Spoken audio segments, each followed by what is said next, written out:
Okay, guys, so this is going to be part 5. We left off with doing our graph, so I'm going to go ahead and finish off the graph and talk about how I did my x and my y.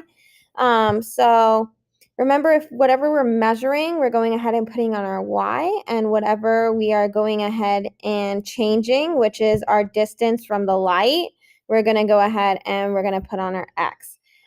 So we left off with going ahead and scaling our graph so that we can go ahead and we can graph the number of oxygen bubbles per minute. So we're going to go ahead and we're going to do that. So pretty simple. We got our 5, 10, 15, 20.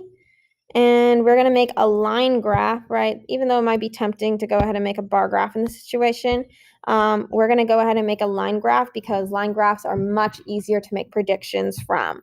Okay, so we're going to kind of go ahead and we're going to space it out a little evenly. So I'm just going to go ahead and I'm going to try it out.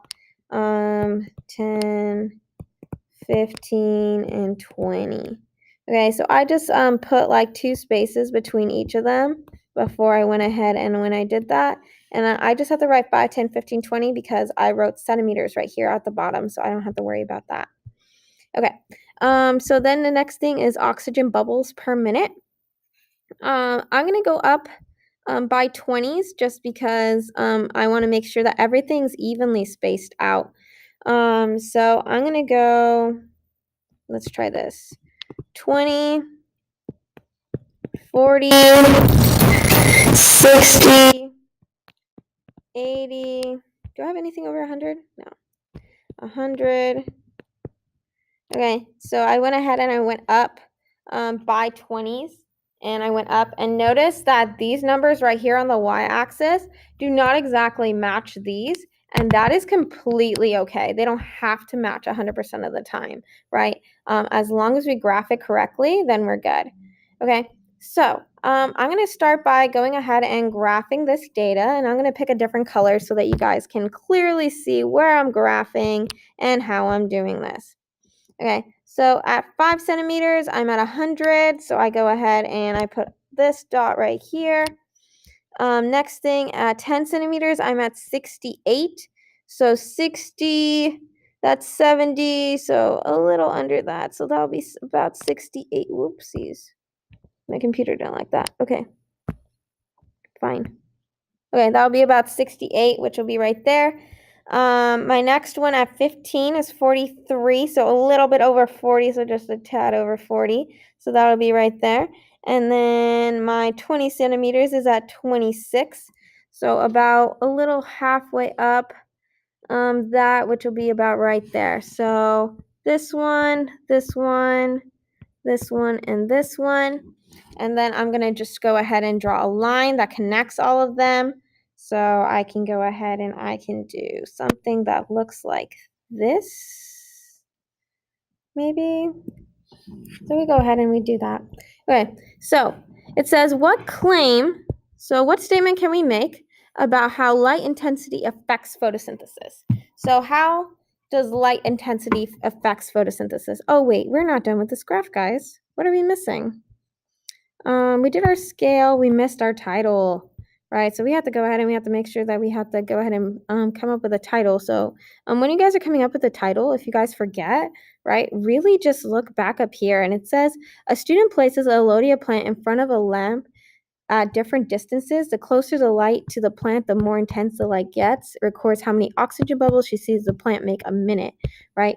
So this is very clearly a photosynthesis experiment, right? So we can go ahead and we can write light intensity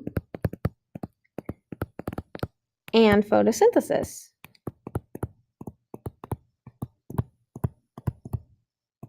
So that would be our title. Okay, so now we have everything on here. Now our graph talks. There we go. Okay, so it says, what claim can you make about light intensity and how it affects photosynthesis? So as the distance from the light increases, right, the number of oxygen bubbles, which basically means how much photosynthesis happens, right, decreases. And the reason why I know that, again, right, if I'm looking at what I'm putting in at photosynthesis and what I'm taking out, right? So in photosynthesis, I have to go ahead and I have to put in a few things in order to get glucose, right? I have to go ahead and I have to put in water.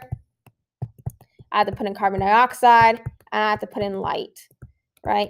And after that, I'm able to go ahead and I'm able to get glucose and oxygen, right? And what we're going ahead and what we're changing, so this is what we're changing. So this is changed. And then this is what we're measuring.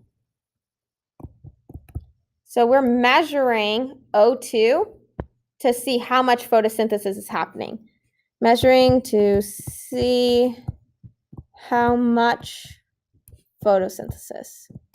So if there's a lot of photosynthesis happening, right, we will see lots of oxygen bubbles, right? So if there's a lot happening, there's a lot of oxygen bubbles. If there is very little happening, right, there's less oxygen bubbles. So we're going to go ahead and we're going to play around with this. So it says, what can we say about light intensity affecting photosynthesis? So as light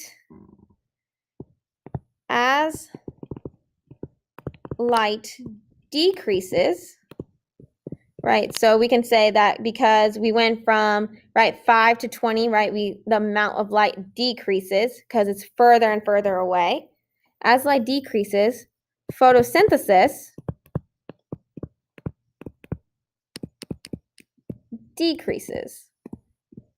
And we know this because we're going ahead and we're looking at the oxygen. And since we're looking at the oxygen, we're seeing that the amount of oxygen bubbles are actually going down. Okay, so it says make a prediction about how many bubbles a plant 2 centimeters from the light would make. Okay, so this one is 5. Right, so if I were to go ahead and if I were to have 2, and if I were to go ahead and if I were to extend the graph, it might extend somewhere there, right? And 2 would probably fall somewhere in here, right? So any answer that's over 100 would make sense, right? So it would be, my prediction would be over 100 oxygen bubbles. Okay, and the reason I know that again is that if I were to go ahead and to think about it, right, if at 5 I get 100, at 2 I'm probably going to get a little under half of that, so it'll probably be closer to like 200 or so, but anything over 100 would be acceptable for a 2 centimeters away. Okay, so now we have to do the same thing, right? Make a prediction of about how many bubbles a plant 25 centimeters away from the light would be. So if I were to do this, right, I can kind of look on here, and you can probably make an estimate of about 10, but you would say anything that is under, how much was our last one? 26? So under 20 oxygen bubbles. And again, for this one, there's a question on the test like this. For this one, we're just asking you guys to go ahead and to round. We're not gonna give you guys something like super duper tricky. It's just that you guys need to make sure that you guys are going ahead and rounding so that you guys are all good to go in doing this, okay? So this concludes the study guide. It was a series of 5 videos. Thank you so much for listening and going over things. If you have any questions, always feel free to email me or contact me on Remind. My Remind code, if you guys don't know, what you guys do is you guys go ahead and you text the number 81010. So this would be in the 2 section, right? So 281010, and then the code is at Ponty Bio. So that would be one way to get a hold of me. Or if you guys have any other questions, you guys can go ahead and email me. My email is ponty.m@cvuhsd.org. Okay. Thank you guys. Good luck on finals, and I'll see you on Thursday and Friday.